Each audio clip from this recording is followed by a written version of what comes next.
C'est vite, le plus vite possible pour laisser la parole aux différents intervenants que je dois néanmoins présenter, bien que tout le monde les connaisse. À ma droite, donc d'abord Jean-Claude Chevalier. Il n'est pas nécessaire de présenter et qui a été évoqué à plusieurs reprises dans les débats que nous avons eus dernièrement. Lia Fondial, qui est la présidente d'honneur de notre société, que nous remercions beaucoup de venir tous les ans à cette manifestation, et qui est donc professeur de philosophie du langage à l'université de Rome, La Sapienza. Claude Blancart à ma gauche, qui est chercheur au CNRS spécialisé dans l'histoire des sciences humaines. Il n'est pas linguiste, il fait partie du conseil d'administration de la Shell et il témoigne de manière vivante et incarnée de la solidarité qui existe entre différentes sociétés d'histoire des sciences humaines dont la linguistique fait partie. Ce n'est pas encore tout à fait une science naturelle. Michel Arrivé, que l'on ne présente pas non plus, professeur émérite à l'université qui ne s'appelle plus seulement Paris 10, mais Paris-Ouest. L'orientation géographique s'est substituée au numéro. Et Jürgen Trabant, qui est intervenu à plusieurs reprises, bien sûr, la Freie Université de Berlin. L'idée de cette table ronde, c'était de pallier un peu le défaut de l'organisation de ces colloques en sessions parallèles. C'est merveilleux parce que cela permet évidemment une plus grande richesse de contributions, de domaines couverts, etc. Mais cette organisation est en même temps évidemment extrêmement frustrante puisqu'on ne peut pas assister à tout, on ne peut pas être dans deux sessions à la fois, etc. Et donc, un peu comme nous le faisons dans les écoles d'été, nous pensions qu'il serait peut-être utile que des grands témoins, en quelque sorte, qui ont assisté à cela, ou qui ont assisté, puissent rendre compte pour le public.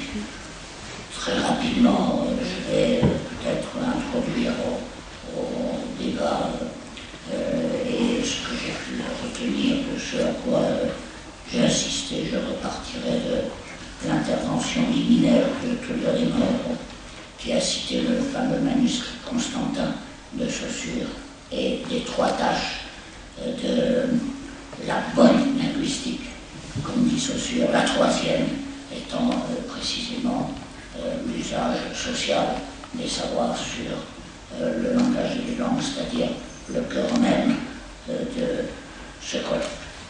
Pour poursuivre, je dirais que à travers les séances plénières, les conférences plénières, à travers les différentes sessions, ce qui a émergé, c'est la grande ambiguïté des termes dont nous nous sommes servis pour intituler cette journée. Mais moi, je suis de ceux qui pensent que l'ambiguïté et la polysémie, c'est une bonne chose, ce n'est pas un obstacle. C'est ce qui fait qu'il y a du sens, justement. Et donc, linguistique d'intervention est évidemment un syntagme éminemment problématique, en tout cas qui peut désigner des choses, il me semble, très différentes, qui ont émergé au cours de ces 2 jours et demi. On peut entendre par là les usages sociaux, sociopolitiques, me semble-t-il, des savoirs linguistiques. Si on le fait, alors on est dans un débat du type qui existe d'ailleurs pas seulement en linguistique, mais en sociologie, en anthropologie.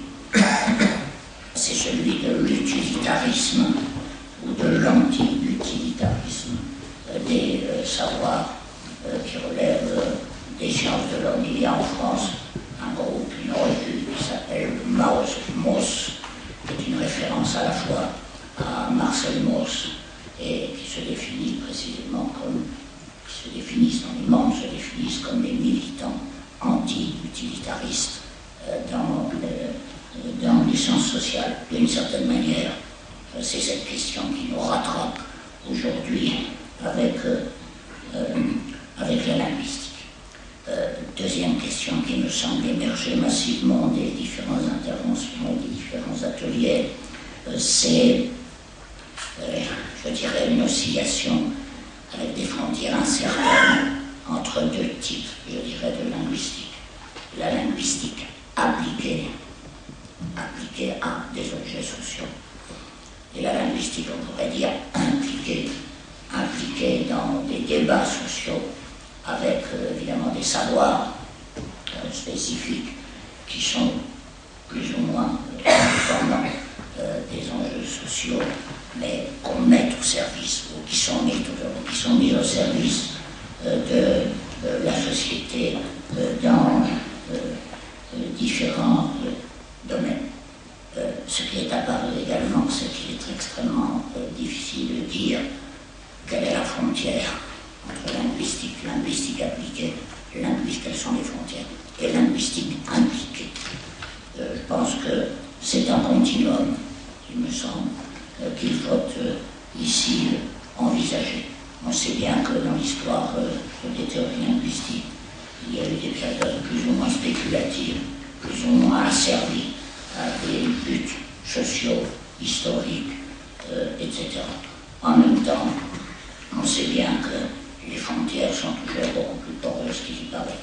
Pour ceux que je connais un peu, la fin du XIXe siècle, les grands linguistes pédagogues de la fin du XIXe siècle,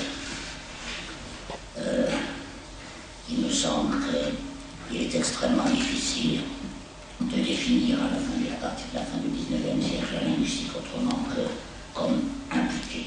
Je pense que la figure de Bréal, une session dédiée à Bréal, puis la figure de Meillet le montre abondamment. Bréal, qui intitule effectivement, comme on l'a rappelé, un des chapitres de l'essai de sémantique, le langage éducateur du genre humain.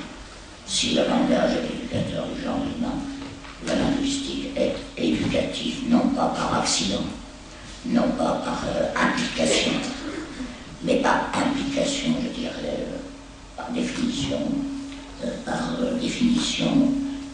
même. Autrement dit, on pourrait presque inverser les questions dont on était parti. Est-ce qu'il y a une linguistique qui ne soit pas de fait ou de droit, explicitement ou implicitement, une linguistique d'intervention? Est-ce qu'il y a une linguistique non interventionniste?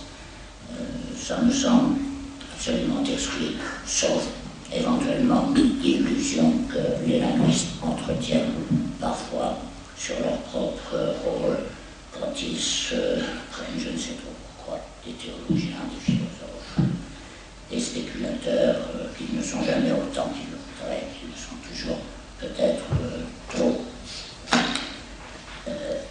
Par exemple, on peut se demander si d'emblée le fait de décrire une langue, comme on l'a dit ce matin dans la session sur les langues en danger, de la documenter, si le terme qu'on utilise aujourd'hui n'est pas déjà d'emblée, immédiatement, une intervention, au-delà des usages qu'on peut faire, que les uns et les autres peuvent faire de cette documentation.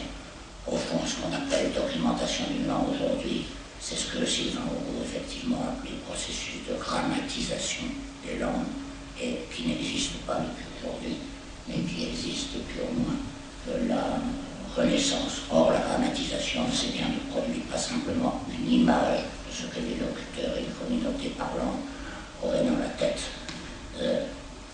Documenter, décrire, c'est normer de manière inévitable, que l'on soit normatif ou non, que l'on veuille l'être ou qu'on ne veuille pas l'être. Je crois qu'effectivement, c'est la leçon de 20 ans, 30 ans de fréquentation de ce laboratoire que j'ai retenu. Cette distinction entre description et norme n'existe pas. Il faut mieux le savoir, quoi qu'on fasse, qu'on prétende faire de la description ou autre chose. Tout cela est particulièrement vrai de ce qu'on appelle effectivement les langues en danger. danger. Et je crois que, enfin, c'est parce que j'ai assisté, présidé cette séance peut-être, mais je n'ai pas l'impression. Je crois que là aussi, il y a quelque chose d'une formidable ambiguïté, une ambiguïté riche et intéressante. Langues en danger, si on veut y réfléchir, l'expression est ambiguë. Si les langues sont en danger, que font les linguistes? Alors ils les sauvent. C'est une nouvelle version de la linguistique des missionnaires, en quelque sorte. Sauver les langues, mais qu'est-ce que cela veut dire? La question a été très bien posée ce matin dans le panel par des gens de terrain. Qu'est-ce que cela veut dire? Ça veut vouloir dire constituer la langue comme une langue, comme patrimoine. Pour l'UNESCO, c'est cela. Les langues sont des patrimoines de l'humanité, au même titre que la gastronomie française, qui, comme vous le savez, est entrée dans la liste des monuments en danger et des monuments à sauver. Alors, est-ce qu'il n'y aurait pas une réflexion à mener au-delà de ça sur la valeur de ce patrimoine? Après tout, beaucoup de langues sont mortes. J'allais dire de manière totalement incorrecte politiquement, peut-être des langues méritent-elles de mourir? Je ne sais, c'est Tolir Damaro qui a utilisé cette belle expression de chasse d'eau à propos du bilinguisme, etc. Une langue chassant l'autre, etc. Ça n'est pas du tout mon idéal, mais en tout cas, il me semble que dans l'état actuel des choses, devant l'attention portée aux langues en danger, on ne peut pas esquiver une question comme celle-là. D'autant que ces langues en danger sont de nature quand même extrêmement diverse. C'est ce qu'on peut appeler un danger pour les langues. Ma voix recouvre des choses extrêmement, à mon avis, différentes les unes des autres. Il y a des langues en danger qui souhaitent se revitaliser. Émilie Gossan nous en a donné un bon exemple avec le sanskrit, mais il y en a eu beaucoup d'autres. Au cours des journées. Revitaliser, pourquoi? Il y a sans doute là aussi des motivations extrêmement diverses. La principale et la plus intéressante peut-être, c'est qu'il faut revitaliser certaines langues pour qu'elles reprennent une forme de dignité aux yeux même des oreilles des locuteurs qui la parlent. Ça me paraît être effectivement bon. Mais il y a aussi lié à cela un problème d'éthique linguistique. Qu'est-ce que cela signifie revitaliser des langues qui n'ont aucune chance sur le marché mondial des langues? Est-ce que cela veut dire qu'on va enfermer, par exemple, des enfants dans des langues qui ne leur serviront peu? Et puis il y a un problème juridique, je dirais, de la reconnaissance des langues. Ça a été évoqué d'ailleurs à plusieurs reprises. Est-ce qu'il y a un droit linguistique? Je pense que cette question est fondamentale. Bien sûr, on pense immédiatement aux langues minoritaires. Les langues minoritaires ont le droit d'exister parce que les minorités ont le droit d'exister. Et souvent, comme ça a été rappelé d'ailleurs ce matin, on parle des langues, on croit parler des langues, mais on parle en fait des locuteurs. C'est des locuteurs qui sont en danger, bien souvent, non pas les langues. Et donc, en effet, il y a des questions de ce type. Il y a des langues persécutées, si l'on veut, ou il y a des langues, il y a des persécutions qui prennent la langue comme moyen, mais qui parviennent plus ou moins à les éradiquer. Mais il y a aussi, dans ce cas de l'Irlandais dont on nous parlait ce matin, la conscience du danger des langues. Ce n'est pas simplement le fait des minoritaires. Il y a dans les langues majoritaires des gens qui pensent que leur langue est en danger. Qu'est-ce qu'on fait de cette conscience-là? Qu'est-ce qu'on y répond? Il y a la réponse du purisme, etc. On peut ne pas en tenir compte. Est-ce qu'on peut ne pas du tout en tenir compte? Et est-ce qu'au fond cela ne fait pas partie, là aussi, du domaine d'intervention des linguistes? Et enfin, dernier point, et j'arrête tout de suite, il est évident que les théories linguistiques peuvent être détournées comme n'importe quelle théorie scientifique. D'une certaine manière, c'est plutôt rassurant pour la linguistique. Le le darwinisme a été détourné 1000 fois par toutes sortes d'entreprises peu sympathiques, le racialisme biologique est un détournement. Il n'y a pas de théorie scientifique qui soit à l'abri, je pense, de ces détournements. Plus intéressant peut-être, alors ça ne veut pas dire qu'il faut pas en tenir compte, mais plus intéressant est le problème de ce que deviennent les théorisations dans le temps. Je crois que là, il y a quelque chose de tout à fait important. Qu'est-ce que ça veut dire qu'il y ait des théories linguistiques qui durent?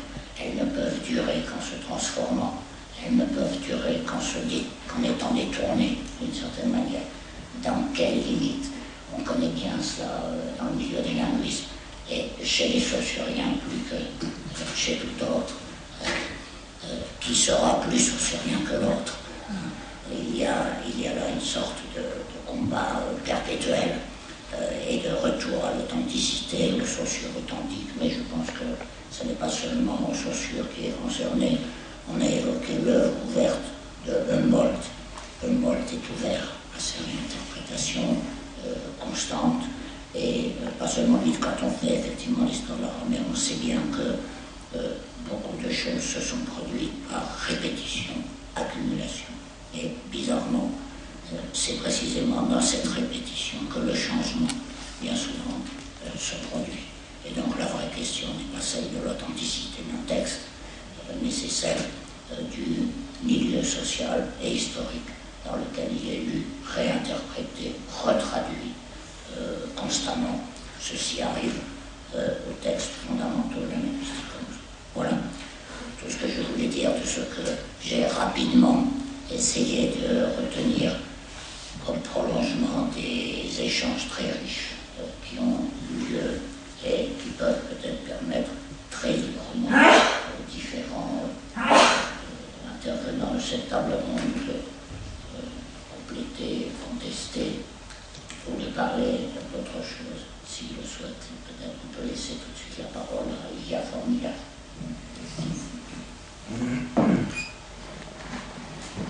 Merci. J'ai des problèmes de voix, comme il est évident. J'espère pourtant que ma voix soit intelligible, sinon agréable. Je voudrais faire quelques observations à partir du titre de notre colloque. Une première observation est que ce titre ne mentionne la linguistique qu'au pluriel, mais linguistique d'intervention, et thématise le savoir encore une fois par un pluriel. Un pluriel qui est ultérieurement pluralisé par l'objet de ce savoir, c'est-à-dire le langage et les langues. J'ai vu une invitation à s'orienter vers la distinction plutôt que vers les synthèses généralisantes. Et en effet, ce qui s'y est passé pendant le colloque, à partir du choix des thèmes, par exemple, qui avaient des pratiques d'intervention dans le domaine juridique ou dans le domaine de la planification linguistique, l'interprétation des lois, l'interprétation de conflits, au rôle de personnalité canonique comme Saussure, Dante, Humboldt, Breal, jusqu'à la diffusion de l'analyse du discours et aux pratiques émergentes qui ont accompagné le développement de nouvelles technologies. Le rappel de la nature plurielle de la thématique annoncée dans le titre du colloque sollicitait d'ailleurs aussi à introduire des distinctions entre les diverses sciences du langage quant au potentiel d'intervention qu'elles détiennent et quant à la manière dont les chercheurs du domaine réalisent leur expertise. Enfin, l'usage du pluriel dans le titre contient aussi, à mon avis, une prémisse qui mérite peut-être d'être explicitée. C'est-à-dire que l'idée même d'intervention présuppose une spécification de la linguistique dans l'une ou l'autre de ses applications. Autrement dit, le linguiste intervient toujours dans l'optique d'une compétence particulière. dans le rôle du sémiologue, du sociolinguiste, du dialectologue, du phonéticien, du didacticien, etc. En effet, au moment même où il réalise son expertise, le linguiste ne travaille plus dans des conditions abstraites. Ces objets ne sont plus le locuteur idéal ou la langue standard ou la représentation de l'histoire d'une langue ou d'une famille de langues. Il a affaire à des conditions empiriques qui impliquent nécessairement des enjeux réels, des conflits juridiques, par exemple, des conflits syndicaux, des cas d'identification policière, la gestion d'idiomes de pays à double ou multiple identité linguistique, la planification à travers l'école, l'aménagement linguistique à travers la grammatisation, etc.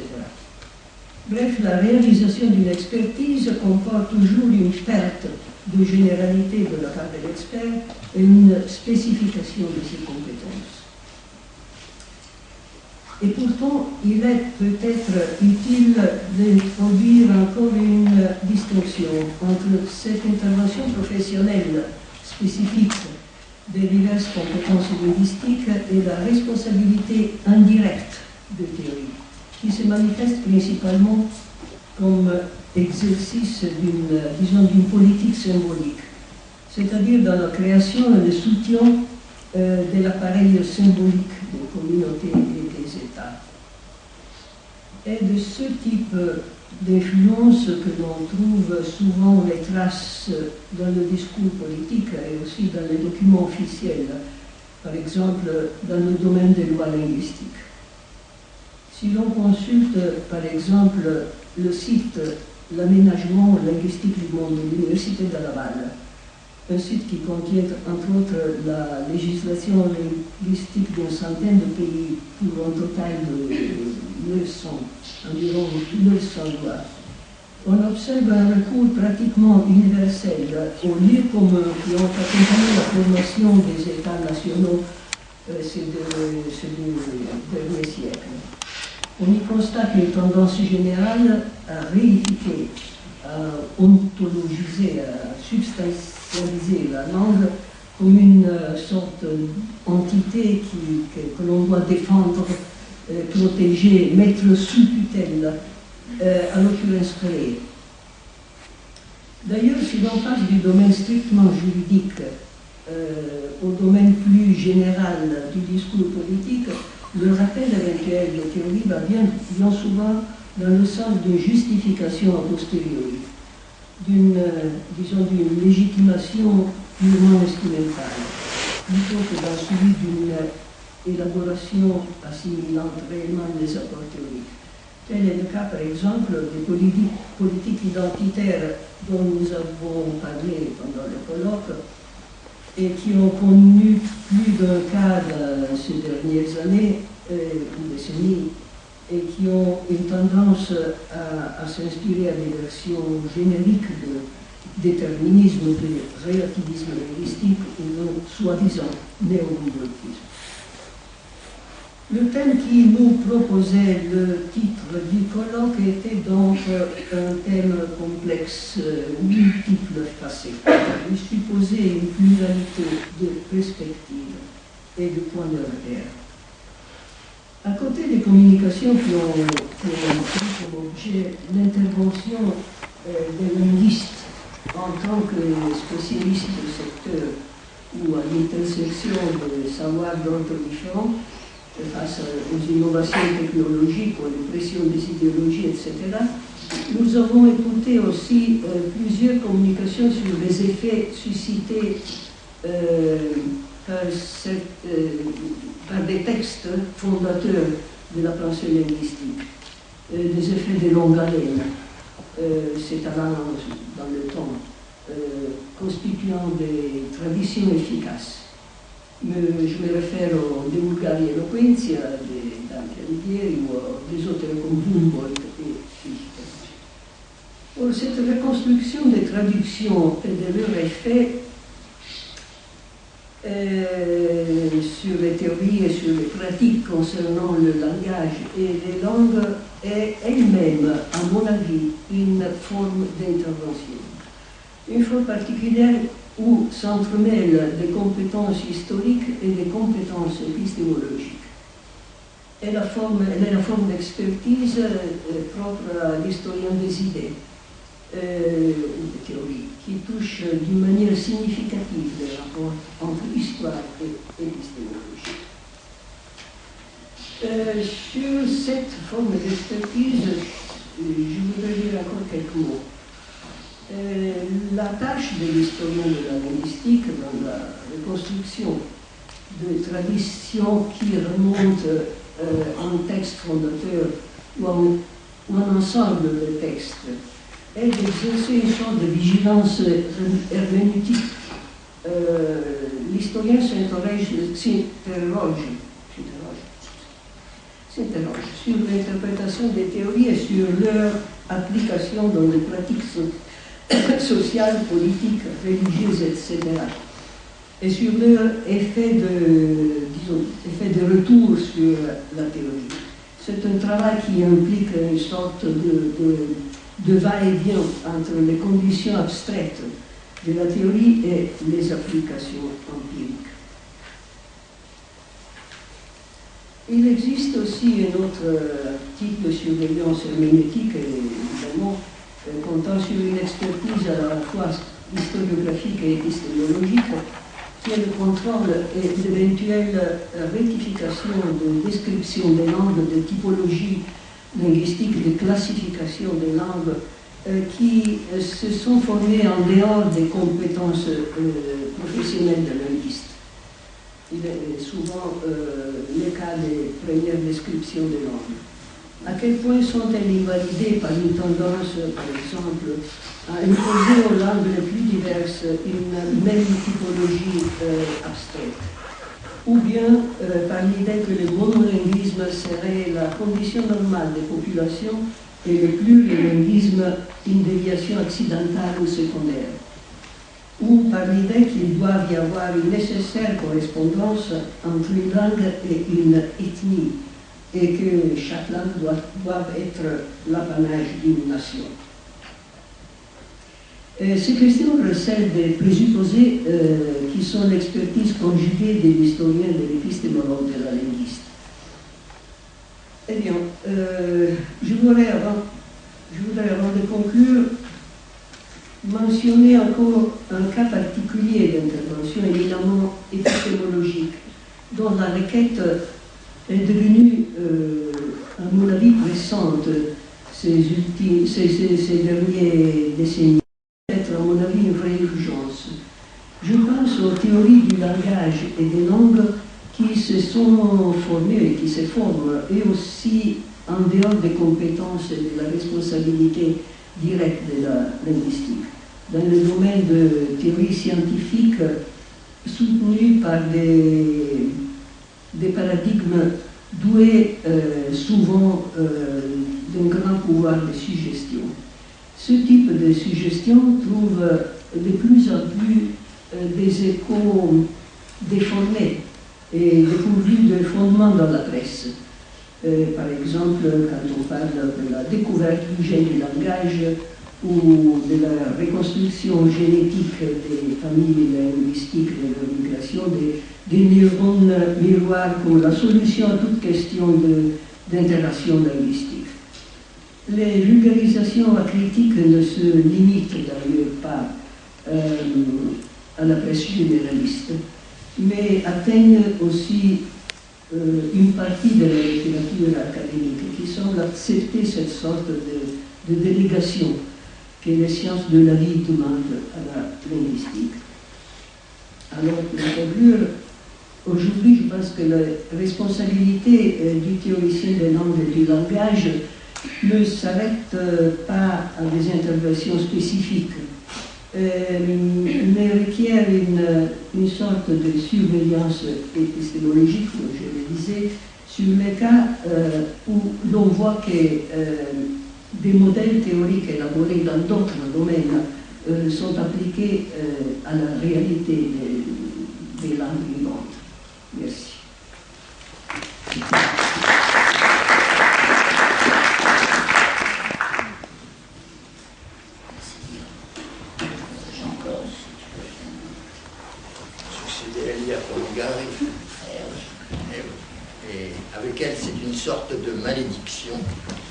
car la première fois que j'ai connu Lia Formigari, emmené par Sylvain Roux, à Messine, et Lia était admirable comme toujours, pénétrante, profonde, petit déterminée. Quant à moi, c'était mon tour, j'avais oublié ma conférence. Avec elle, c'est toujours comme ça, la sagesse ne me vient pas avec l'âge. Et pourtant, je devrais m'y habituer. Moi, j'ai toujours pensé que je mourrais jeune. C'est pour ça que je m'étais marié très tôt, j'avais eu plein d'enfants. Le résultat, c'est que maintenant, ma fille vient de prendre sa retraite. Ça porte un coup. Et puis, je suis toujours là. Donc, vous êtes obligés de me supporter. Alors, deux choses toutes simples pour faire le contraste avec la profondeur de l'IA qui m'ont frappé. Alors, la première, c'est la présence de l'étranger authentique, la présence de gens qui peuvent parler de ce qui se fait et de ce qui s'est fait chez eux. Car j'appartiens à une génération qui était prodigieusement ignorante. Nous ne connaissions pas les langues étrangères. À peine si on bredouillait soit l'anglais, soit l'allemand. Il est vrai qu'on sortait de la guerre en 1945.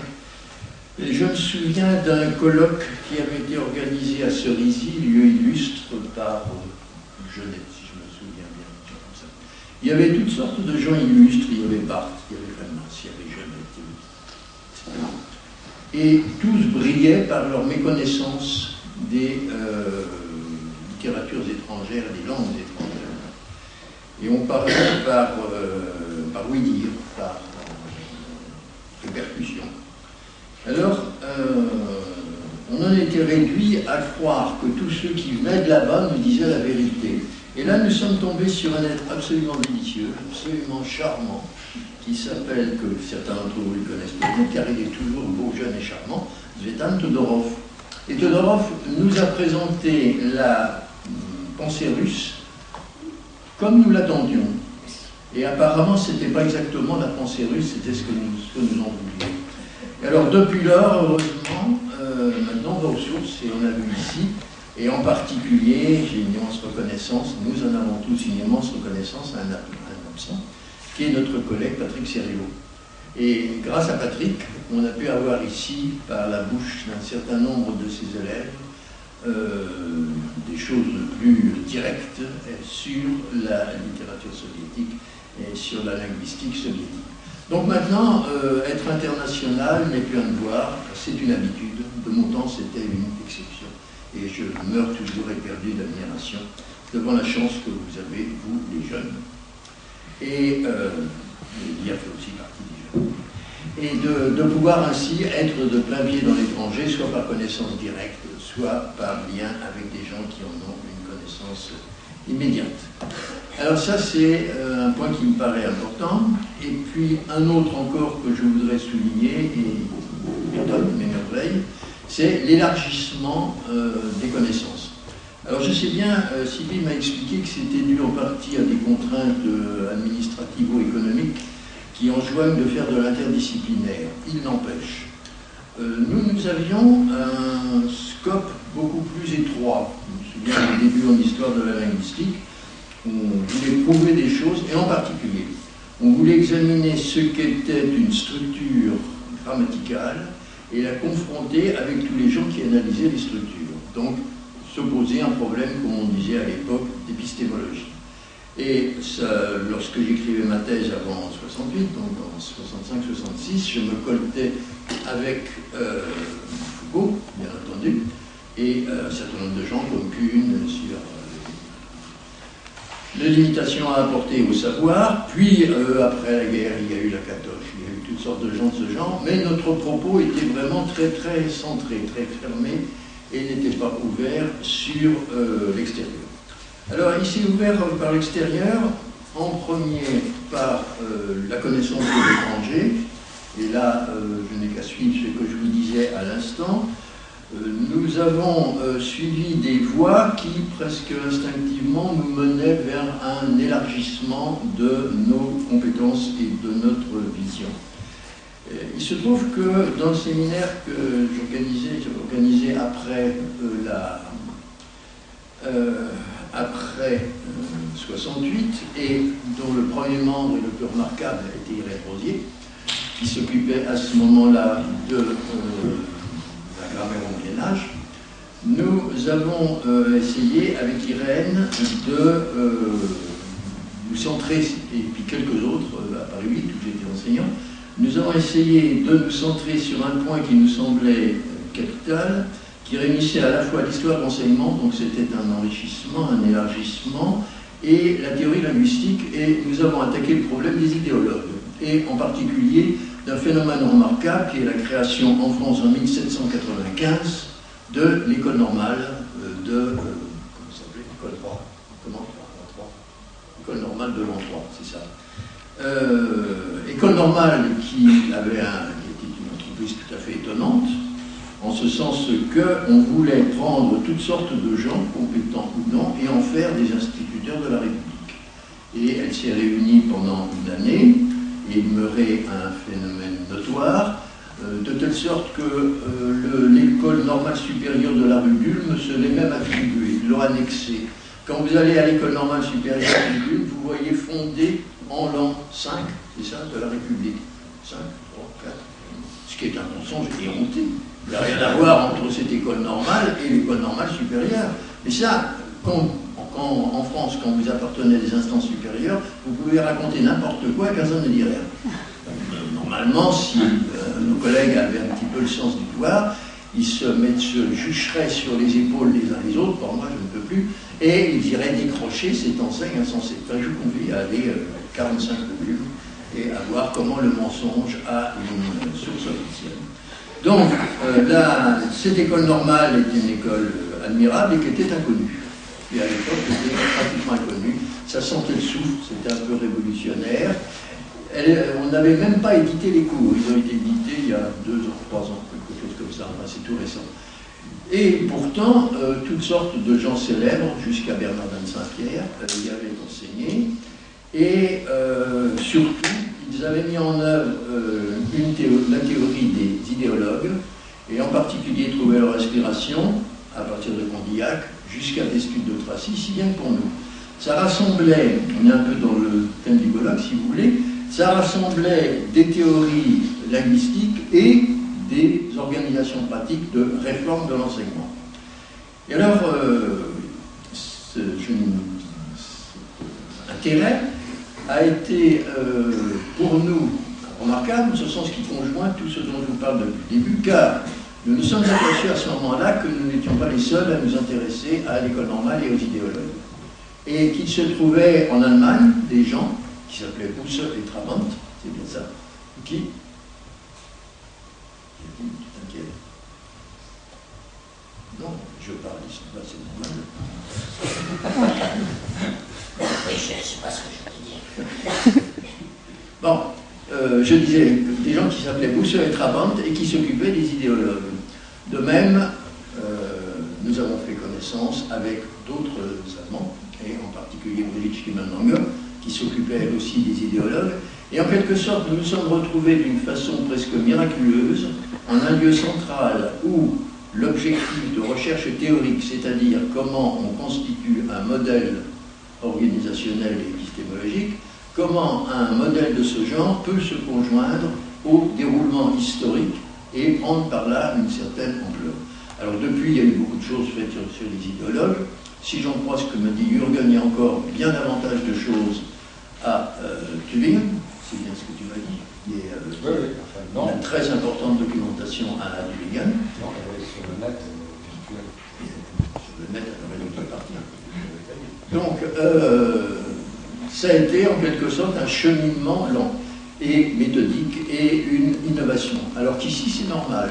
Ici, il est normal qu'on conjoigne les problèmes sociaux, les problèmes sociologiques, les problèmes épistémologiques. D'ailleurs, le terme ne s'emploie plus beaucoup, il me semble, épistémologique, ça s'emploie encore. Non, mais je peux donner une définition. Bref, il y a là quelque chose de nouveau et qui est le dernier point sur lequel j'ai terminé, qui m'a frappé, qui est l'ampleur des vues qu'ont maintenant des associations comme la vôtre, je veux dire comme la nôtre, puisque vous et moi sommes les fondateurs de l'entreprise, et et qui, moi, m'a fait chaud au cœur, et c'était tout ce que je voulais dire dans mon parler. Merci.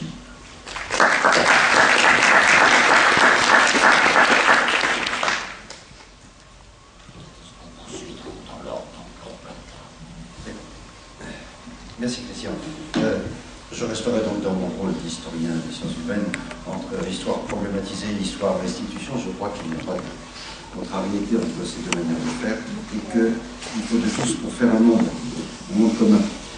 En première lecture, comme Christian, j'ai été frappé par le titre de ces journées qui est pour moi paradoxal ou redondant. A-t-il existé, demandait-il, dans sa longue histoire, une linguistique qui ne fut pas d'intervention? Bon, cette question, chacun se l'est posée. Je n'ai pas la prétention de répondre moi-même, mais je garde pourtant souvenir qu'à une époque où les sciences humaines étaient encore contestées dans leurs fondements épistémologiques, où leur historien devait plus qu'ailleurs fourbir ses arguments, eh bien, Sylvain Auroux, que je salue, expliquait finement qu'une société n'existerait pas sans un ensemble de technologies, c'était son mot, de type géographique, économique, juridique ou linguistique. Et Sylvain en donnait pour preuve, en ce qui regarde les sciences du langage et leur très longue histoire de l'organisation, les trois technologies que vous connaissez bien, l'écriture, la grammatisation des langues vernaculaires et l'automatisation, beaucoup plus tardive, des 50 dernières années, qui ont, pour lui, d'une part, révolutionné les espaces humains de communication, ça n'est pas rien, et d'autre part, démultiplié leurs usages politiques. En interne, par la fixation des langues nationales et, pourquoi pas, l'éradication des patois, ou en externe, par les stratégies de domination spirituelle des peuples non européens qu'elles rendaient possibles. L'importance historique de ces processus est manifeste. Leur caractère instrumental, souvent dénoncé, ne doit pas masquer un fait d'expérience, à savoir que ces savoirs fondamentaux sont collectivement agréés, socialement agréés, parce qu'ils sont utiles. Et de l'utile à l'usage, il n'y a qu'un pas. Le concept d'usage, finalement, me gêne. Il me gêne aujourd'hui à cela deux ou trois raisons d'historien. D'abord, une évidence, le mot suscite des images spontanées. Elles sont toutes relatives à un registre d'application aux méfaits supposés ou indéniables. Et on les connaît bien. Nationalisme, colonisation dite scientifique, folklorisation des différences culturelles, expertise normative et autres démarches opérationnelles plus récentes. Oublions les racismes linguistiques et autres.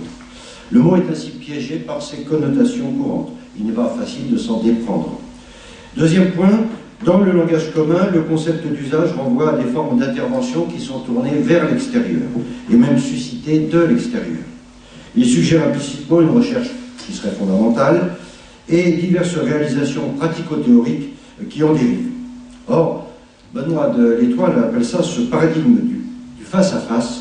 Ce paradigme entre science et sphère politique est historiquement contestable, comme l'indiquent beaucoup d'études.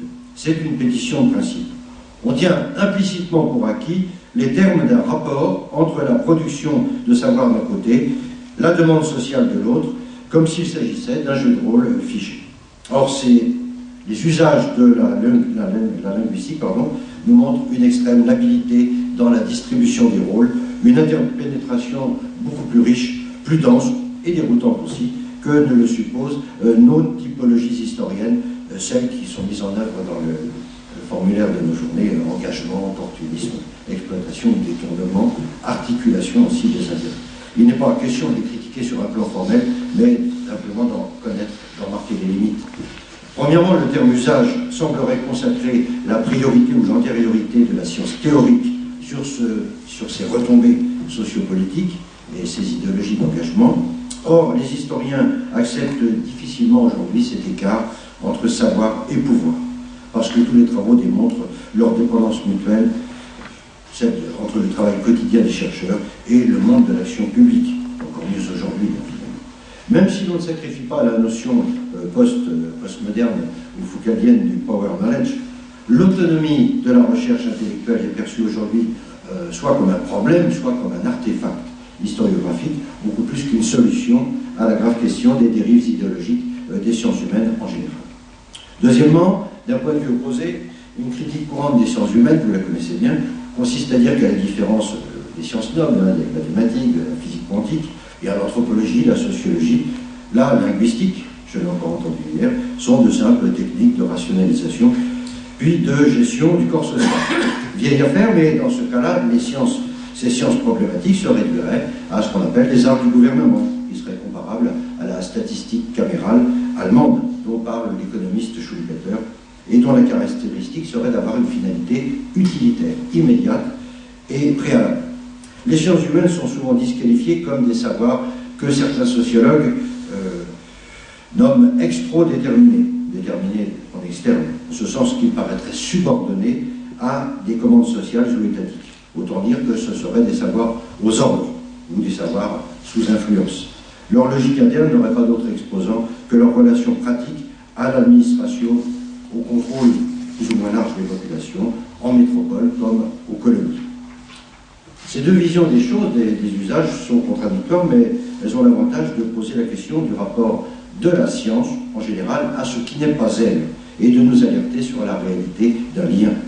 Ce lien reste à définir aussi bien dans la matière des contenus de savoir que dans sa dynamique d'échange réciproque. C'est pourquoi, je pense, sans vraie concertation, les historiens qui utilisent le concept d'usage aussi, bien sûr, dans un sens technique, gardent une perspective fonctionnaliste qui est accordée au discours-programme des acteurs eux-mêmes. On se demande quel rôle jouent ces appels d'offres venus de l'extérieur, ces dramaturgies aussi, ou performatives, où le linguiste ou le philologue se présente et se représente lui-même comme un instituteur des genres humains, ou son législateur, pourquoi pas, c'est dont on parle à l'instant, ces interférences avec la sphère des valeurs humanistes ou anti-humanistes, ces compromissions souvent dénoncées. Voilà donc l'interrogation transversale à nos études de cas en général. Il y a un autre terme qui est paru dans la littérature, notamment de langue anglaise, c'est le terme de politique. Je le reprends ici pratiquement au sens où qu'en donnait le livre déjà plus ancien, le livre de Certeau de Dominique Julia de Jacques Revel, qui s'appelait « Une politique de la langue », que vous connaissez, c'est le questionnaire Grégoire sur les patois. Le terme de politique est intéressant parce qu'il paraît mieux résumer cet ensemble d'enjeux complexes et évolutifs, c'est-à-dire changeant en fonction des contextes, des circonstances, et il a l'avantage, le concept de politique, de tenir les deux bouts de la chaîne. D'une part, la politique de la recherche, qui est bien réelle, d'autre part, l'interventionnisme politique, qui sont indéniables dans nos sciences humaines. Le concept ne préjuge pas en plus du style de conditionnement qui associe savoir et savoir-faire, et il a aussi pour lui le consensus de l'historiographie contemporaine, qui inscrit, et vous le savez bien avec le programme STS, l'activité scientifique dans une économie politique généralisée. Ça implique que le concept politique lui-même soit redéfini, et vous avez peut-être vu paraître dans l'historiographie de langue anglaise, elle a franchi ce pas depuis une bonne génération, une bonne quinzaine d'années en tout cas, elle a donné au concept une extension radicale et énigmatique pour nous.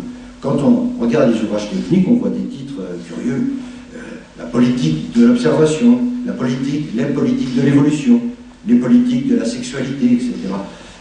Néanmoins, ces titres rappellent, chacun à sa manière, que les faits scientifiques sont construits en réponse à des intérêts sociaux spécifiques visant la description, la prédiction, le contrôle des populations. De la description à la prescription, de la prescription à la proscription, il n'y a parfois qu'une nuance. Pour ne pas rester abstrait dans ces matières, vous connaissez bien l'ouvrage de Humboldt traduit par Cossa, quand il écrit dans cet ouvrage, quand il énonce comme un fait que toutes les langues dépourvues de flexion sont, je le cite, bloquées dans leur démarche et empêchées d'atteindre leur but, fait-il œuvre savante, idéologique ou politique?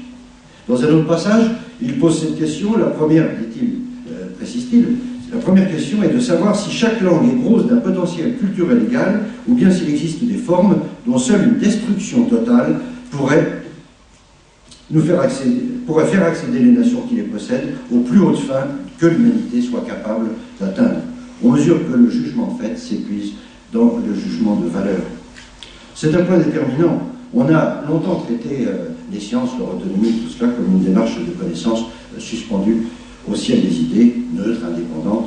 Or, l'historiographie sociologique et institutionnelle des sciences présente une alternative à ce schéma idéal, vous le savez bien, qui reposait, comme il est connu, sur l'opposition entre contexte de découverte, impur, et logique de justification, purification. Donc on admettait bien la pureté des motivations de la recherche au stade initial, mais le processus de purification tendait à l'autonomie du champ scientifique et à quelque chose comme son exception de juridiction, son extraterritorialité, qui semblait, en quelque sorte, dans le camp des infrastructures qui demandent. C'est cette séparation entre l'interne et l'externe, l'impur si on veut, que conteste l'historiographie récente. La production d'objets symboliques socialement identifiés comme scientifiques, comme le sont les textes, les œuvres linguistiques, est soumise, comme toute activité de production, à une économie politique. La science est un travail, elle relève d'un marché, elle est soumise comme telle à la règle de l'offre et de la demande qui va réfléchir, dynamiser, d'évaluer les programmes de recherche. D'autre manière, on le sait bien, la science est une production, c'est une entreprise, c'est coûteux, bref. Autrement dit, pris dans ses dénotations les plus variées, la politique n'est pas un accident, mais une dimension concrète de la science, de nos travaux. On ne peut pas investir un rôle s'il n'y a pas d'attente sociale. Si, dans le fond, les tactiques d'intéressement déployées par les linguistes, comme par tant d'autres savants, obéissent à cette double règle. D'une part, accroître leur nombre, ça c'est le signe de la prospérité, et de la reconnaissance par les autres, en externe, et puis imposer un magistère d'influence. Il est donc inutile d'opposer terme à terme l'interne et l'externe de la science, comme si la valeur de vérité s'opposait à la notion d'utilité, comme si la rationalité, à la mode candélénienne, était le contraire de l'idéologie. Il vaudrait mieux parler d'une médaille à deux faces, qui est incessamment retournée, l'une qui serait professionnelle, ésotérique, qui représente le travail intellectuel des institutions de spécialité, l'autre qui représente cette phase publique et toutes les formes de commerce social et culturel. Donc la première concerne l'identité même des disciplines, et ici la discipline science du langage, l'approfondissement de ses paradigmes, de ses méthodes d'enquête, et l'autre concerne sa légitimation dans un espace public lui-même certainement élargi. Mais ces deux aspects, en tout cas, sont si bien articulés qu'on ne peut pas les séparer, comme on distingue habituellement la science et la politique. Il existe, par exemple, un lien constitutionnel qui a été bien étudié entre la question de la domination coloniale et la production théorique, y compris linguistique, des érudits africanistes après 1810. Ce lien important ne se réduit pas dans les études à une justification opportuniste de la conquête, ou à une pratique camérale, comme j'en parlais tout à l'heure, qui aurait été imposée en externe par l'administration de tutelle. Non, c'est tout autre chose. Il faut, recommande l'historienne Emmanuelle Sibeux dans sa thèse, sur ces érudits africanistes par exemple, il faut prendre au sérieux le désir colonial de science. Et j'ajouterais qu'il faut prendre au sérieux le désir scientifique, de politique, visant des intérêts sociaux spécifiques relatifs à l'origine, au présent, comme au futur de l'humanité. En Afrique de l'Ouest, par exemple, le gouverneur Maurice Delafosse, qui est l'un des fondateurs aussi de l'Institut ethnologique de Paris, il classe les peuples par les langues.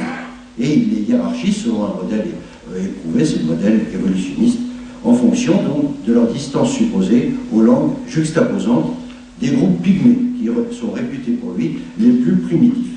L'ensemble dessine une séquence que vous connaissez bien, jusqu'à les formes afflexion, dans l'unité d'un développement autochtone purement africain. Et malgré cette distinction, Delafosse est en quête d'une langue africaine primordiale, qui serait le véritable réceptacle de ce qu'on a appelé l'arme nègre.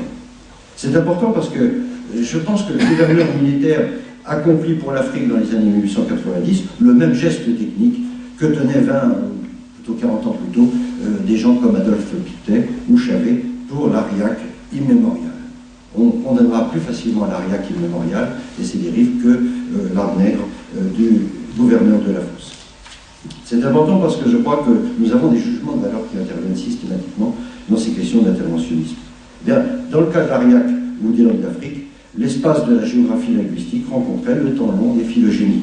Leur convergence semblait tisser la trame immémoriale d'un progrès de la civilisation, de là la possibilité que le linguiste soit l'éducateur du genre humain, comme on en parlait. L'évolutionnisme a permis à la science des tas de choses, et notamment de s'émanciper de certaines idéologies, notamment l'anthropodicée biblique. Il représentait une alternative globale, une vision du monde. On ne peut pas réduire ni à une science, ni à une simple instrumentalisation, selon le mot trop utilisé. Tous les faits et gestes des hommes devenaient exemplaires d'une égalité formelle portant la nature de la simplicité de ces premiers états jusqu'à la complexité des sociétés avancées, et dans le fond, celui qui saurait interpréter une fois pour toutes ces phénomènes, les affecter à un stade évolutif déterminé, qui déchiffrerait les survivants satellites ici, les signes avant-coureurs de la décadence ou du progrès, pourquoi pas de l'autre, celui-là deviendrait un vrai législateur de la nature humaine. Après 1860, le linguiste s'est campé dans cette posture avantageuse. Dès que la diversité de l'homme, la diversité des hommes, a paru une indice assuré du travail différenciateur de l'évolution, la nouvelle discipline s'est rapidement portée vers le diagnostic social. Je vais peut-être en rester, je finirai sur ça, au moins sur cet exemple. On a eu dans HEL un peu de travail sur les travaux linguistiques de Julien Masson sur le basque. Ils sont indissociables, ces travaux sur le basque, de ces prophéties sur l'extinction programmée d'un idiome qui s'éternise. Il est hors du temps, mais il est aussi hors de son temps, qui s'éternise sans potentiel évolutif. Et vous savez comme moi que le chinois est traité d'égale manière par Franz Connerbet, par le baron Munza dans l'Angleterre, ou bien par Marre, je oublie ce prénom, nous en parlions ce matin. Voilà, c'est sûr. Donc, j'en finirai.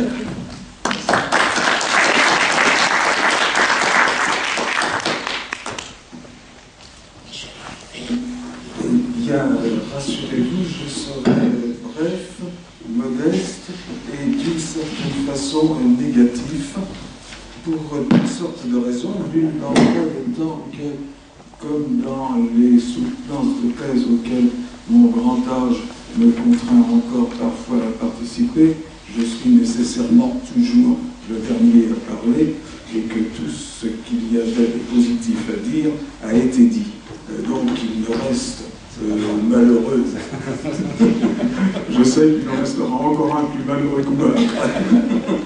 Mais je ne crois pas que les choses que je dirai le gêneront. J'en suis donc réduit à essayer d'extraire quelques propos négatifs de tout ce que j'ai entendu pendant ces 5 demi-journées. Je vois Pêche s'inquiéter.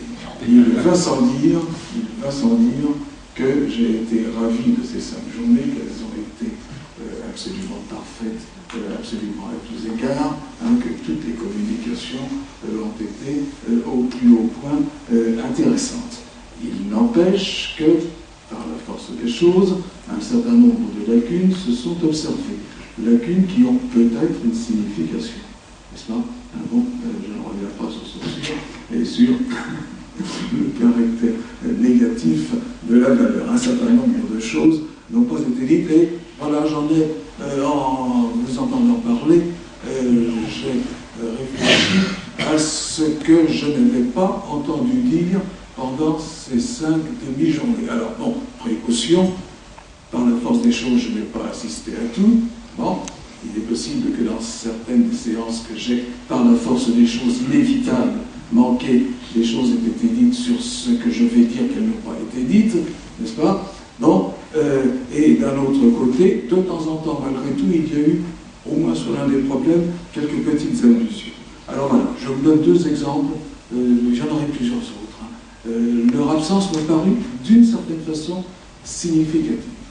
Premier problème qui, d'une façon qui m'a semblé étonnante, n'a jamais été abordé, le problème des réformes des orthographes.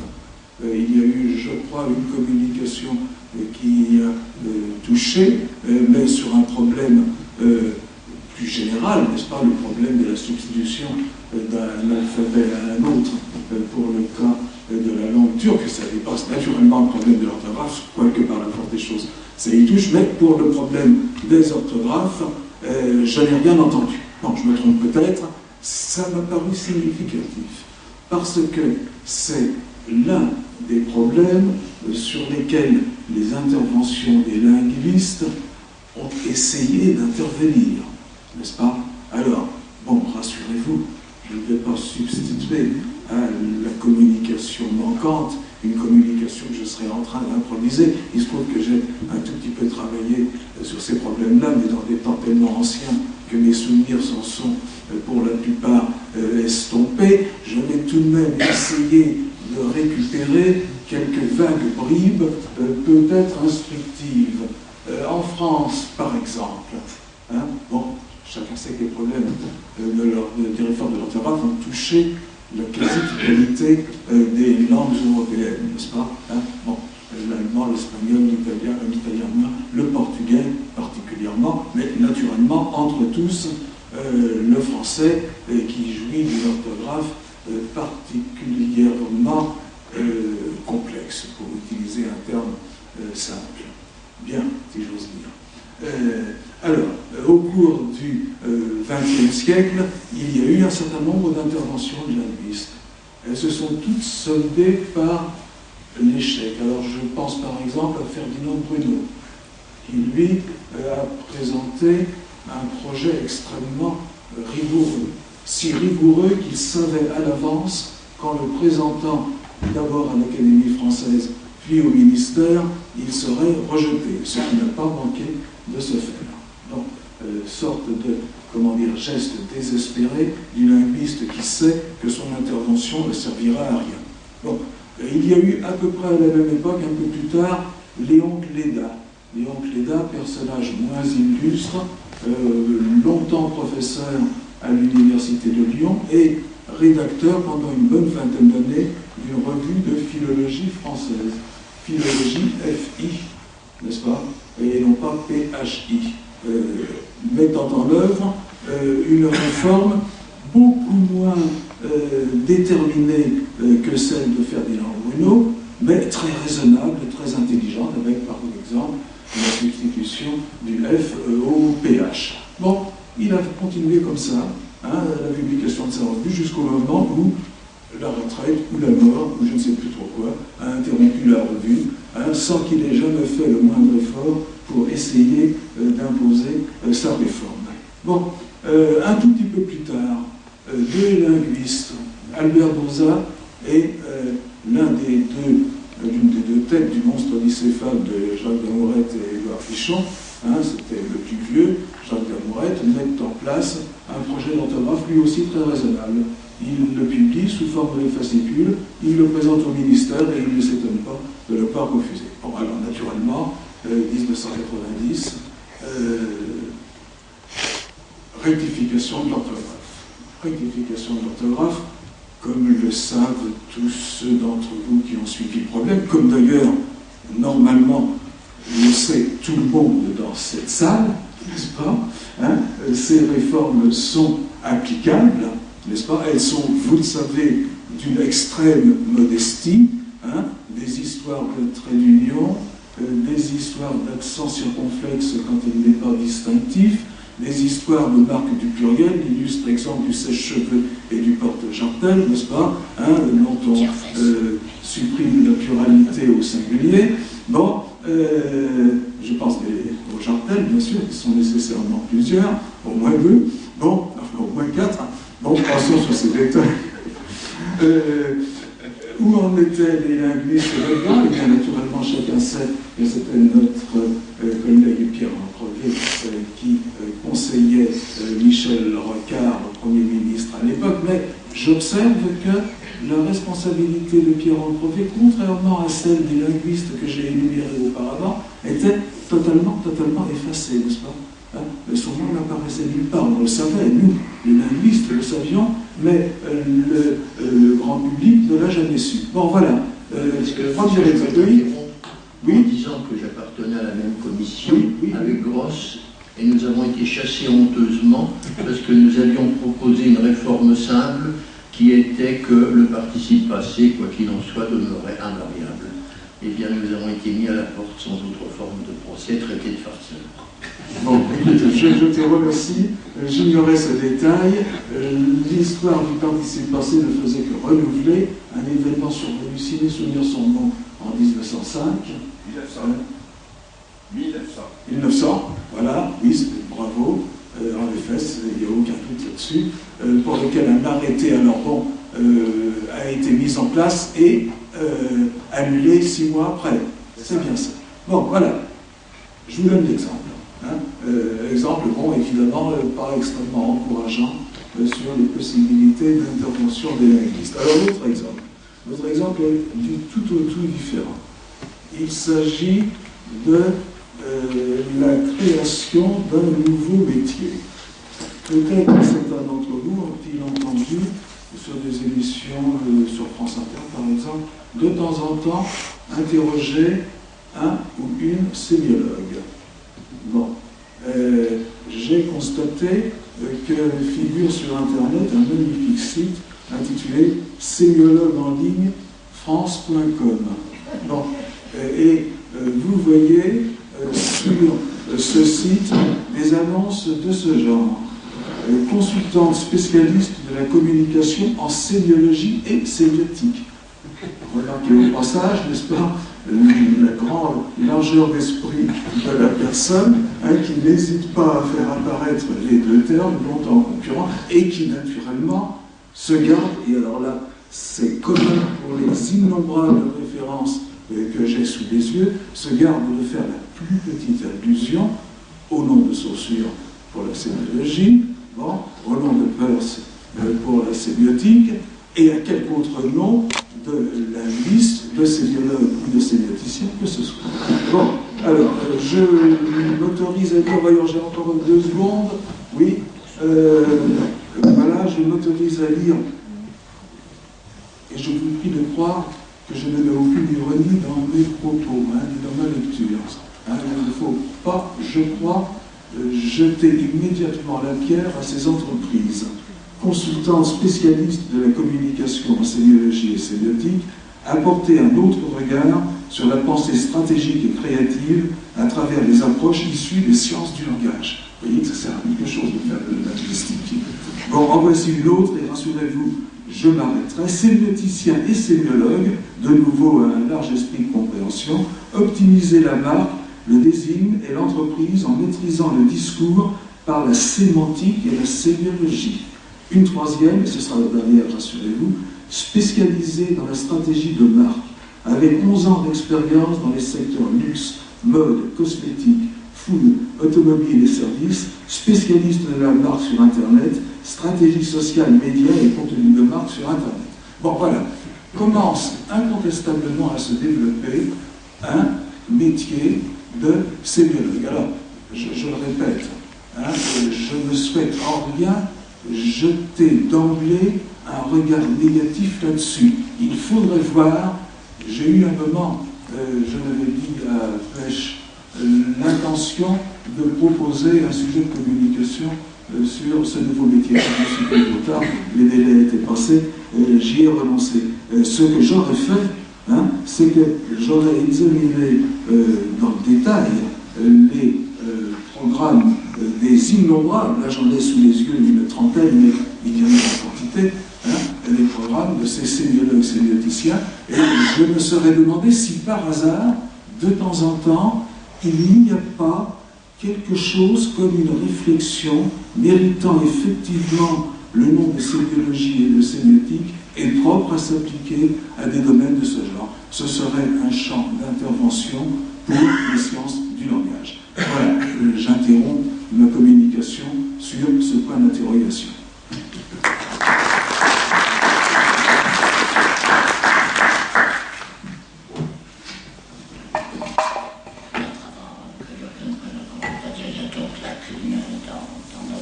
D'autres lacunes, c'est les finances.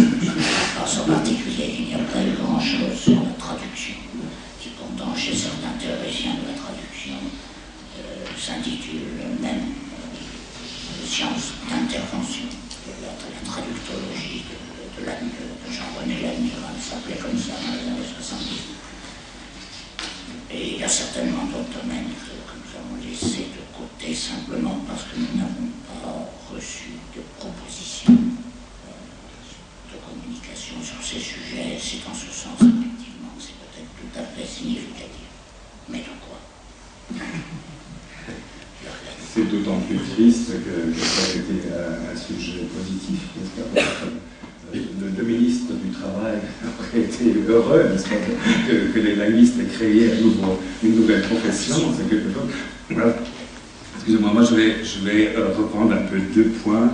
Un point, le point numéro 2 de Christian Kuech, c'est-à-dire je voudrais recommencer par le début et vous rappeler le début de ce qu'a dit Tullio De Mauro sur il nous a montré, n'est-ce pas, que la grammatisation est un acte politique, n'est-ce pas? Il a évoqué la figure de Ascoli, de Ben Yehuda par exemple, n'est-ce pas, et nous savons, et ça a été déjà dit, mais pas encore par moi, n'est-ce pas, que Auroux nous a montré que dans l'histoire, en effet, au XVIe siècle, c'est la grammatisation qui, bien sûr, est un acte politique, n'est-ce pas, la grammatisation. D'ailleurs, qui regardait le français aussi, n'est-ce pas, qui n'était pas encore une langue lise en grammaire, et donc, et pas seulement, l'autre exemple est le nahuatl, n'est-ce pas, qui en même temps, je crois même une année avant, quelque chose comme ça, Sylvain insiste beaucoup là-dessus, a été mise en grammaire, et donc cet acte de grammatisation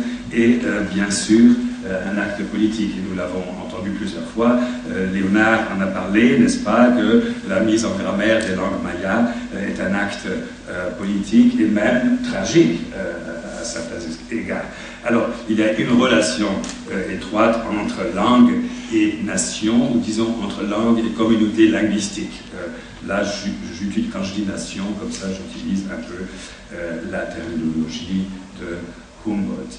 Et comme l'a dit aussi notre collègue Renard, n'est-ce pas, quand elle a parlé de la situation tchèque, elle a dit qu'il n'y a pas de séparation entre le linguiste et le politique. Et vous, Blanca, vous l'avez dit aussi, n'est-ce pas, que la science a cet aspect politique nécessairement, et donc que la linguistique, c'est de l'intervention, n'est-ce pas, c'est nécessairement de l'intervention. Et je me permets de rappeler une autre figure historique, comme Urbain d'Omergue, le grammairien patriote qui, programmatiquement, était un grammairien, mais patriotique en même temps, et donc un linguiste d'intervention de première catégorie.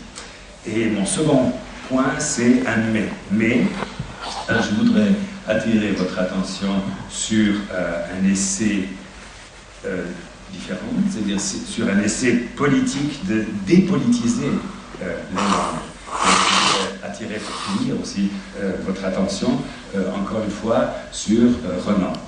Sur Renan, qu'est-ce qu'une nation, que je lis maintenant un peu comme dépolitisation du linguistique.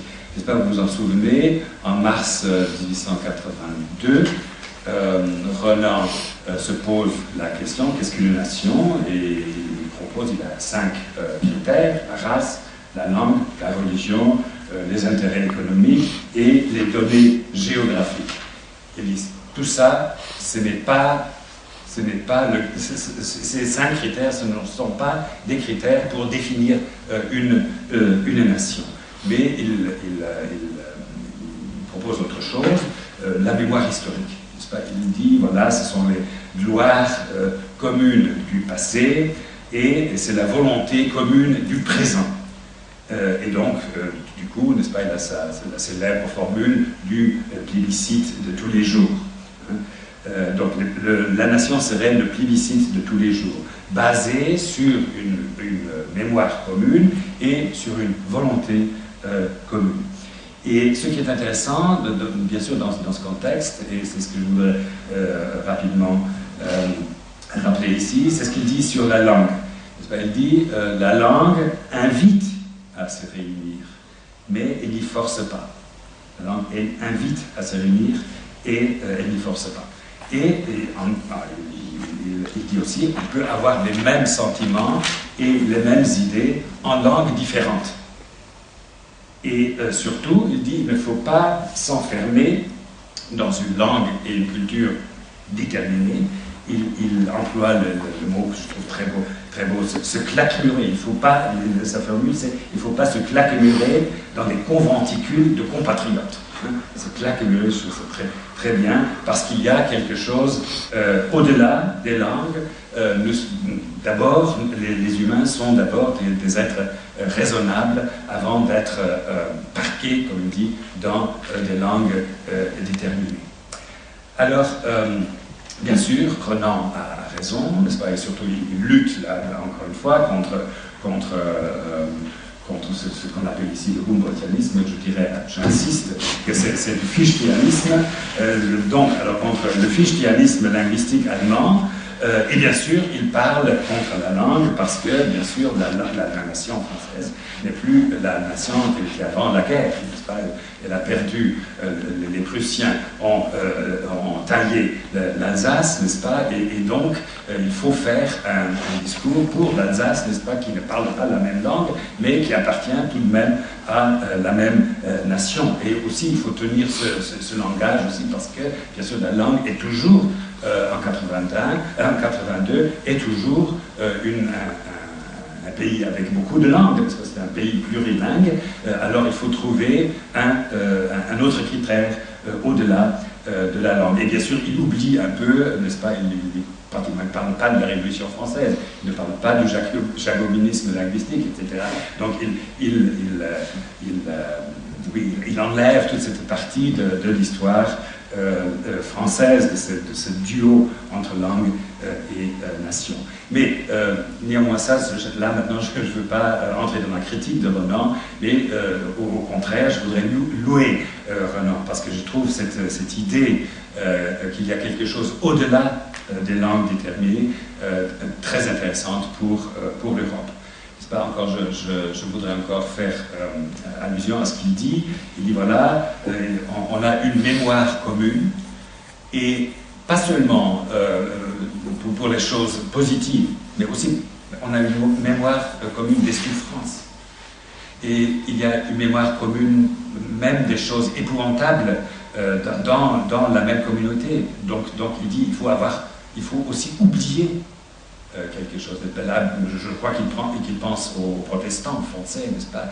Il pense aux protestants français parce que les protestants ont dû oublier qu'ils ont été massacrés pour devenir des Français après. Donc il faut... Et le deuxième point, encore une fois, c'est la volonté commune. Donc cette conscience de la mémoire commune et de la volonté commune de vouloir vivre ensemble. Alors ce plébiscite de tous les jours, c'est tout de même un une très bonne formule, je trouve, pour une nation européenne.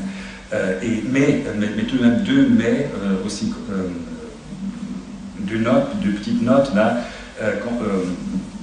que je voudrais préciser. Renan, donc l'oubli, nous le savons, c'est vite dit, mais c'est très difficile à faire, n'est-ce pas? C'était encore avant la psychanalyse, n'est-ce pas? Nous savons, l'oubli, quand c'est réprimé, ça travaille, ça ressort, n'est-ce pas? Ce qui a été réprimé ressort. Alors je dirais, plutôt que l'oubli, il faut le pardon. Il faut le groupe qui a fait des crimes, il faut qu'il demande pardon, et bien sûr il faut que les autres pardonnent. Donc, mais le processus de demander pardon et de pardonner, je crois que c'est ça qu'il faudrait mettre à la place de l'oubli. Et deuxièmement, en ce qui concerne les langues, là je dois tout de même ajouter quelque chose, qu'on peut avoir cette conception allemande, humboldtienne si vous voulez, des langues. Si on ajoute les trois pensées humboldtiennes, vraiment de Humboldt maintenant, suivantes, les langues déterminées renvoient, pour Humboldt, là maintenant trois pensées humboldtiennes pour finir, les langues déterminées renvoient toujours à l'humanité, renvoient toujours à l'universel. Toi, tu es un autre, mais tu es un autre parce que tu parles ma langue, et puis il y a un autre toi qui est toujours toi, mais qui ne parle pas ma langue, et donc il y a un autre toi plus grand qui est l'humanité.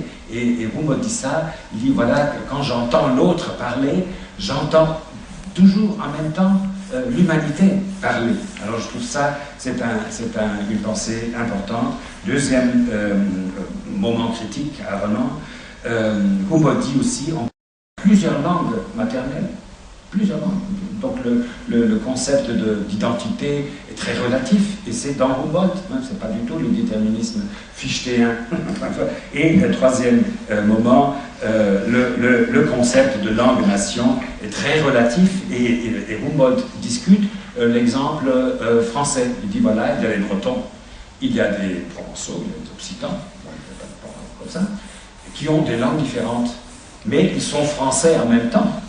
Tandis que, par exemple, le breton, quand il s'oppose à l'occitan, voilà, vraiment, il y a une différence profonde entre les nations. Mais quand les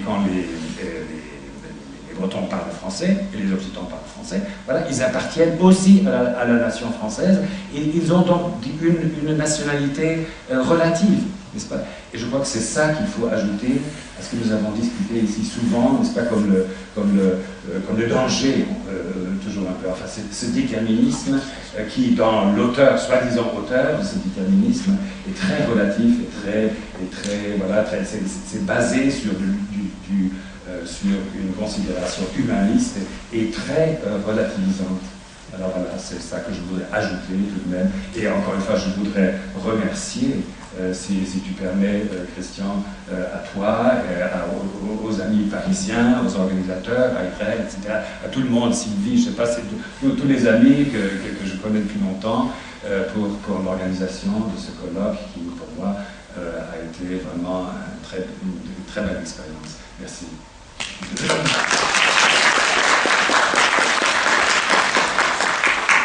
Merci beaucoup, Jürgen. En retour, évidemment, tous les organisateurs que tu as cités, ceux que tu n'as pas cités, remercie les participants actifs ou auditeurs. On peut être auditeur et actif dans ce colloque. Je crois, en tout cas, répondu parfaitement à nos attentes grâce à nous. Alors peut-être que ces propos conclusifs appelleraient quelques commentaires de la salle qui voudrait... Est-ce qu'il n'y a pas un fichier dans la salle Qui veut protester? Qui va porter plainte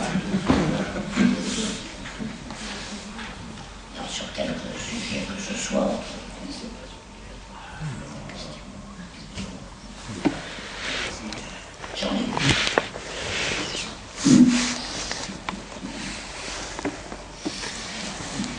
Oui, je voudrais faire une question sincère, c'est bien pour le bureau que pour la salle. C'est que moi je suis très inquiet actuellement d'une espèce de crise de la posture dont j'ai parlé chez les sociolinguistes, ça existe. Donc, par rapport aux problèmes qui ont été évoqués dans ce colloque, il y a quand même, et j'ai des collègues des fois anthropologues qui sont étonnés de l'apprendre, on a l'impression qu'il y a des tendances à l'amalgame et qu'il y a une sorte un peu de détresse ou de désorientation par rapport à la mondialisation, par rapport à beaucoup d'enjeux. Et donc, il y a ce que j'appelle la crise de la posture, par exemple, c'est des amalgames tels que, oui, bien, les langues en danger, ben tant pis, oui, mais c'est le jeu de la mondialisation et des mondialisateurs que de nous parler des langues en danger. J'ai entendu ce genre de choses, c'est des choses qui circulent. J'ai entendu dire aussi, attention, dès que vous travaillez avec des communautés, faites attention, vous êtes manipulé, ou vous êtes vous-même manipulateur, ou alors de quoi vous mêlez-vous, l'enfer est pavé de bonnes intentions, et toute une sorte de catéchisme tout d'un coup qui apparaît avec parfois beaucoup de bonnes intentions. Et je pense aussi à un sociolinguiste sarde qui s'appelle Kontu, qui a écrit un livre très intéressant qui vient de paraître en 2010 sur herméneutique et identité.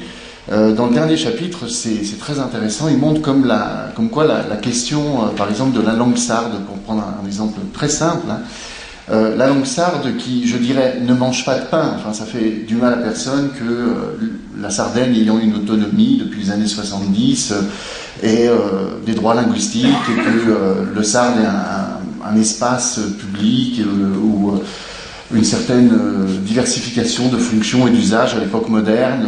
Il n'y a pas, que je sache, de terrorisme sarde. Le sarde ne mange pas de pain en quelque sorte.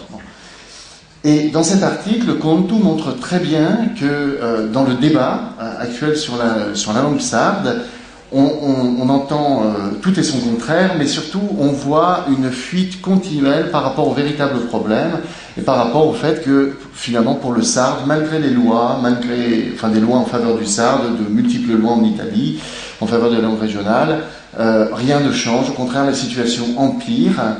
Mais les polémiques ne font que accabler de plus en plus, d'année en année, de décennie en décennie, la langue sarde et les pauvres malheureux illuminés qui essayent de la défendre, ne serait-ce que pour des raisons de défense de droit, d'idéalisme démocratique, appelons-le comme ça, puisque c'est la manière dont c'est présenté. C'est ça que j'appelle la crise de la posture, très clairement. Et ça, je trouve que c'est très inquiétant, et que moi, ce que j'ai adoré dans ce colloque, c'est qu'il n'y a pas eu, je n'ai senti à aucun moment cette crise de la posture. Et je tiens à féliciter les intervenants, les organisateurs, mais pour moi, ça a été vraiment un bonheur. Mais je pose quand même la question donc, de ce fantôme que nous avons eu la chance d'éviter, mais en tout cas, je peux vous dire qu'il rôde aux alentours. Et moi, personnellement, en tant que linguiste à la fois de terrain et théoricien, je suis parfois vraiment très accablé par cela. Je trouve ça accablant. Il y a beaucoup de gâchis et je trouve ça bien dommage. Bon. Oui, est-ce que je peux réagir très rapidement? Oui, je suis absolument d'accord avec toi. Même moi, je lutte par exemple pour l'allemand comme langue scientifique. Et on me dit, voilà, pourquoi tu t'en occupes? Maintenant, c'est l'heure du globalet, bluff, alors voilà, on abandonne l'allemand, au moins dans ce domaine-là. Et je crois que notre tâche, à nous, comme linguistes, c'est vraiment de dire pourquoi c'est important, que c'est pas seulement un truc à communiquer, mais c'est, nous le savons, n'est-ce pas, c'est un système cognitif, c'est un instrument d'identité, etc., etc. Donc il faut insister sur ça, et je lutte aussi pour une pédagogie des langues, n'est-ce pas, pour une prise de conscience, mais c'est très difficile. C'est très difficile parce que ce que nous appelons l'aristotélisme, n'est-ce pas, général, veut que les langues soient des sons indifférents. Katasuntekem. Le katasuntekem, c'est le péché originel de la philosophie du langage européen, et c'est là. Et donc nous luttons contre une tradition européenne aussi de la philosophie scientifique surtout, n'est-ce pas? Et c'est très difficile, mais il faut, bien sûr, nous, entre linguistes, on ne fait pas ça, mais vous avez raison, en fait, le monde extérieur, n'est-ce pas, nous impose souvent ces discours, et là, il faut se défendre, et il faut, en effet, il faut lutter aussi pour une éducation linguistique dans notre sens. Merci, Robin. Je crois qu'il y a des contraintes horaires qui font que nous devons libérer la salle. Merci.